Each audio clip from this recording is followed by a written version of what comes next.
craziest backstage MMA moments.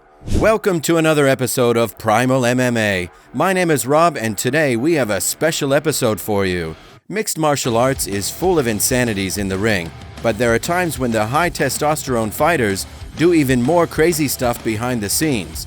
From splitting the head of opponents to attacking moving vehicles, here are 10 of the craziest backstage moments in MMA history. But before we start listing the scary guys, don't forget to subscribe and leave a comment saying I subscribed, and I will personally reply to your comment. Let's get right into it.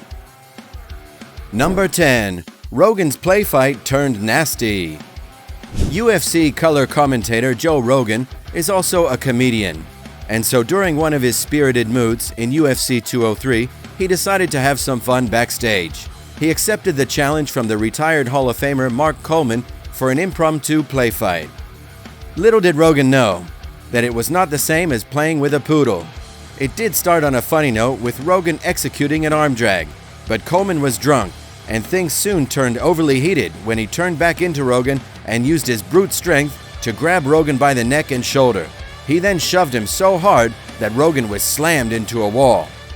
But since there wasn't any ill will, they just smiled and hugged it out. But Rogan will think twice before playing with fire. Number 9. Ariel Helwani gets a life ban. Journalist Ariel Helwani was one of the most connected MMA insiders, but he had to pay a hefty price for crossing the line. Helwani had once enjoyed a headline-breaking relationship with the MMA president Dana White, which later became sour. Things came to the boil in 2016 when Helwani got the scoop of Brock Lesnar's return to the UFC. The news was supposed to be kept under wraps, but Helwani broke it at UFC 200 without contacting the promotion. Infuriated, Dana publicly called it a weasel move and handed Helwani a lifetime ban from UFC events. He also made sure that the journo was fired from his job at Fox. Wow, looks like there are bigger losses outside the ring. Number 8. Battle for the Ring Girl. During the Evolution Combat Sports 2010, light heavyweight Marcus Sursa came across his former flame, Lindsay Sheffield, who was a ring girl for the Shark Fights promotion. Since then, she had moved on from the job and the relationship. This could be routine stuff, but not after it turned out that the girl was now dating Sursa's rival, Donald Cerrone. This love triangle took a fiery angle when the two competing males spotted each other backstage. Words were soon exchanged and a shoving match broke out between them, according to Sursa, who claims that Cerrone then hit him with a right hand, cutting his eyeball in the process. Due to the eye injury he sustained, Sursa's fight that evening had to be canceled. Number 7. Jason Miller gets fired. Jason Mayhem Miller had been on shaky ground with the UFC after an extremely lackluster performance against Michael Bisping in 2011, and the following year his fighting future met an unceremonious end.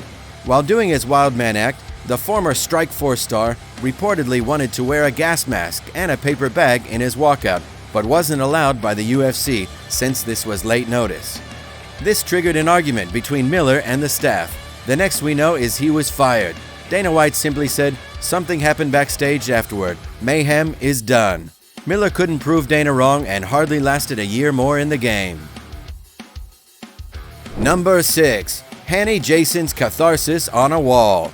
At UFC Fight Night 32, the Ultimate Fighter Brazil champion Ronnie Jason took on Jeremy Stephens, only to be knocked down in straight 40 seconds. Jeremy wrecked Jason with a head kick and violent follow-up punch. After suffering the humiliating loss, Jason's frustration spiraled out of control. He lunged on a wall and punched it so hard that he had to be hospitalized with an arm laceration and get a dozen stitches. His backstage antics also got him suspended for 30 days. Maybe he should have punched his opponent half as hard. Number 5. GSP's stolen championship. Georges St. Pierre relinquished his welterweight title and left the sport of MMA in 2014, but it looks like there were plans to rob the UFC legend of his championship status right after his UFC 167 win over Johnny Hendricks. Months later, in a television interview, GSP revealed that his championship strap from the event was taken from him while he was prepping his post-fight press conference. "I was taking a shower after the fight," GSP said, "and I was suiting up with my tie, and afterward they came to get the belt, and then they left with it without even telling me. That's one innovative way to dethrone a rival. Number 4. Kevin Randleman's self-goal. The usually self-destructive Kevin Randleman took his antics to a new level at UFC 24. While warming up in the back for the big fight against Pedro Rizzo, his adrenaline rushed a bit too much and he slipped on a pipe. His head cracked on the hard surface and he injured his shoulder. Needless to say, this also postponed the fight as Randleman was in no shape to be in the main event.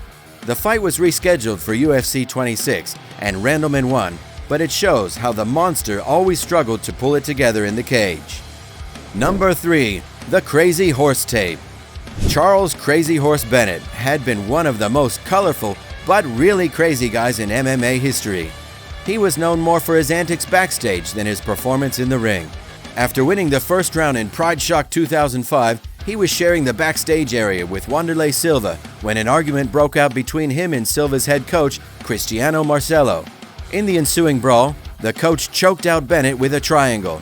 The world saw this on YouTube, but what the camera didn't catch was the moment after Bennett regained consciousness. He got into a brawl with Silva, applying his elbow to his chin and knocking him unconscious. This secret was only revealed 15 years later in Silva's book, Sam Colera. Number 2. Conor McGregor's missile on a bus. It was just another day at MMA. After the UFC 223 media at Barclays Center, the fighters were preparing to board their respective buses and leave when something straight out of a blockbuster crime thriller happened. Conor McGregor showed up and started looking for the bus carrying Khabib Nurmagomedov. When he spotted him in one, the Irishman threw a steel dolly through the window of the bus, injuring a few people from the staff. It turned out that Khabib had called Conor a chicken, which is usually a silly insult, but a serious cuss word in Russia. Conor was triggered after realizing its meaning, though he paid the price for the Brooklyn attack 6 months later when Khabib knocked him in the octagon. Number 1. Betrayal from the coach. Heavyweight Marcus Surza is no stranger to backstage fights, and he had one with another former UFC star, Paul Buentello, in 2011. Buentello was Surza's first boxing coach, but during his fight with Nate James in MMA, Surza lost his cool when he saw Buentello standing in the opposite corner and coaching James. He lost the match and decided to call out the treacherous coach by pinning the blame on him. Buentello had no doubt that the headhunter had passed his crucial training information to the rival. Little did he know that his coach was also managing James. After a few heated words backstage, Surza headbutted Buentello, which split both men's heads. Buentello responded by knocking down Surza's dad and 2 of his coaches. They were pulled apart and suspended for 90 days. Surza later struggled to get a license in Texas due to this brawl. And that's all for now, folks. What's your favorite all-time crazy backstage moment? Let me know in the comments below. Thanks for watching. We've got 3 new videos coming out every week. See you in our next video, where we'll bring you the latest MMA facts.